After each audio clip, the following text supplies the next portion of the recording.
2019년 4월, 불과 지난달까지만 해도 미국과 중국의 무역 갈등은 협상 타결의 분위기가 무르익었다는 소식이 전해졌었죠. 잠깐이지만 협상 타결의 기대감 때문에 주식도 살짝 오르며 증권가에서도 장밋빛 전망을 연이어 내놓았었습니다. 하지만 한 달이 지난 지금 그때의 예상과는 정반대의 상황이 펼쳐지고 있습니다. 미국과 중국은 하루가 멀다 하고 초강력 카드를 연이어 내보이며 총칼 없는 전쟁을 치열하게 치르고 있습니다. 사실 한쪽이 일방적으로 맞는 모습이긴 합니다.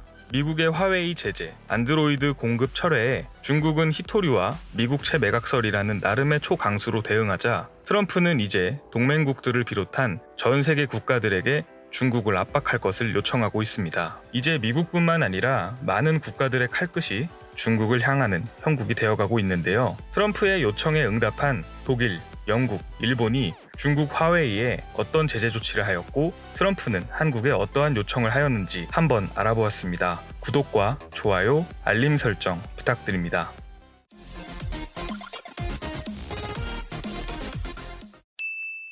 안녕하세요. 세상 모든 다양한 지식을 알려드리는 잡시광입니다. 현재 미국과 중국은 전쟁 중입니다. 그리고 그 전쟁의 중심에는 화웨이가 있습니다. 트럼프가 화웨이를 보안이나 백도어 문제로 지적하며 보이콧을 한 것은 오래된 일입니다. 하지만 최근에는 미국 기업인 구글을 통해 화웨이 스마트폰의 안드로이드 공급을 막고 CCTV 업체 하이크비전까지 제재 검토를 하는 등 좀 더 직접적인 압박을 가하기 시작했습니다. 이에 중국도 히토류, 미국 국채 매각설로 반격했지만 오히려 트럼프의 화만 돋군 모양새입니다. 트럼프는 결국 미국 동맹국들까지 이 전쟁에 본격적으로 끌어들이기 시작했습니다. 유럽과 일본, 한국에 중국에 대한 제재 동참을 요청한 것인데요. 먼저 독일, 영국, 일본이 중국 압박을 위해 즉각적인 행동에 나섰습니다. 독일의 시스템 반도체 업체 인피니온사가 미국 내에서 생산되는 반도체를 화웨이에 납품하지 않겠다고 결정하였습니다. 영국의 통신사 EE와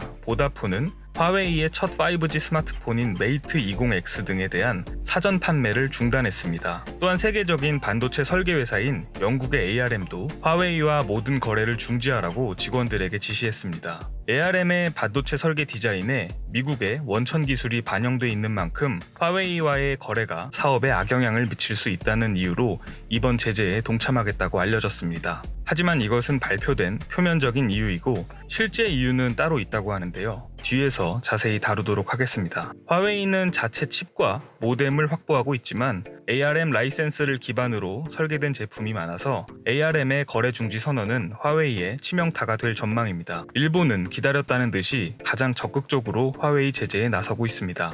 일본 전자제품 제조사인 파나소닉은 화웨이에 공급 중인 스마트폰용 부품에 대한 거래 중단을 선언했습니다. 일본 NHK의 보도에 따르면 파나소닉은 그동안 미국의 수출 관리 규정을 준수해 왔으며 따라서 화웨이와의 거래를 전면 중단한다고 밝혔습니다. 사실상 대놓고 미국의 제재에 동참하여 화웨이와의 거래를 중단하겠다고 이야기한 것이죠. 뿐만 아니라 KDDI, 소프트뱅크 같은 일본의 이동통신 회사들도 화웨이 스마트폰 발매를 무기한 연기하기로 결정했습니다. 이 중에서도 일본 최대 IT 회사인 소프트뱅크의 제재 참여는 의미가 커 보입니다. 손정희 회장이 대표로 있는 소프트뱅크는 지난해 말에도 5G 단말기 화웨이 제품을 모두 걷어내며 화웨이 제재에 적극적으로 나선 바 있습니다.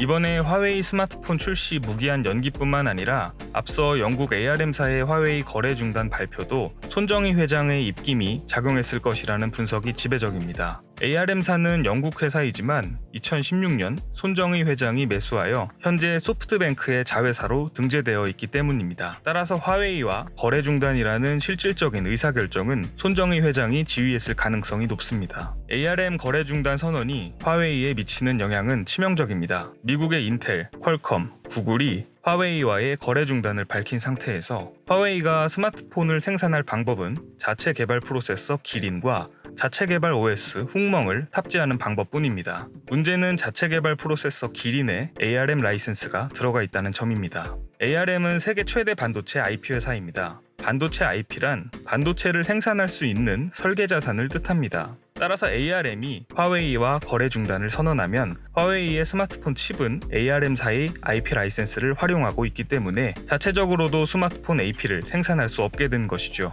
화웨이 입장에서는 스마트폰용 칩을 돈 주고 살 수도 자체적으로 만들 수도 없는 진퇴양난의 상황에 빠지게 된 것입니다. 경쟁사인 삼성전자 입장에서는 확실히 호재로 작용할 수 있겠네요. 미국은 우리나라에도 화웨이 제재 요청을 하였습니다. 2019년 5월 22일 미국 국무부 관계자는 미 정부가 여러 외교 채널을 통해 화웨이 제품 사용을 자제할 것을 지속적으로 한국 정부에 전달했다고 밝혔습니다. 한국이 동맹국으로서 미국의 중국 압박 정책에 적극 협조해 줄 것을 요청한 것이라고 밝혔는데요. 뿐만 아니라 최근 한국 외교부 당국자들을 만난 자리에서 한국 외교부에 화웨이 단말기를 사용 중인 LG U+는 한국 내 민감한 지역에서 서비스하지 않도록 해야 한다. 당장은 아니더라도 최종적으로는 한국에서 화웨이 통신 장비를 전부 배제할 필요가 있다라고 말했습니다. LG U+는 국내 통신 3사 중에 5G 기지국 구축에 화웨이 장비를 쓰는 유일한 업체입니다. 미 국무부 관계자는 이 부분을 정확하게 지적한 것이죠. 이 여파로 2019년 5월 23일 LG U+의 주가가 하루 만에 6.35%나 떨어지며 장을 마감하였습니다. 이에 우리 외교부는 사기업의 의사결정에 정부가 개입하기 힘든 측면이 있다며 일단 유보적인 입장을 취한 것으로 알려졌습니다. 섣불리 화웨이 장비의 수입 규제에 나섰다가 중국으로부터 보복 조치를 당할 수 있다는 우려 때문이라고 하는데요. 전문가들은 한국이 사드 사태에 이어 또다시 미중 사이에 끼일 가능성이 있다며 좀 더 적극적이며 기민한 외교 정책이 필요하다고 조언하였습니다. 글쎄요, 당장 바로 옆 일본은 미국의 제재 조치에 적극적으로 동참하는 모습을 보이고 있는데 한국은 대조적으로 그렇지 못한 모습을 보인다는 것은 분명 우려스러운 상황입니다. 시청해주셔서 감사합니다. 더 많은 잡다한 지식이 궁금하시다면 구독과 좋아요를 눌러주시면 감사하겠습니다. 그리고 알림 설정도 해놓으시면 더 빠르게 만나보실 수 있습니다.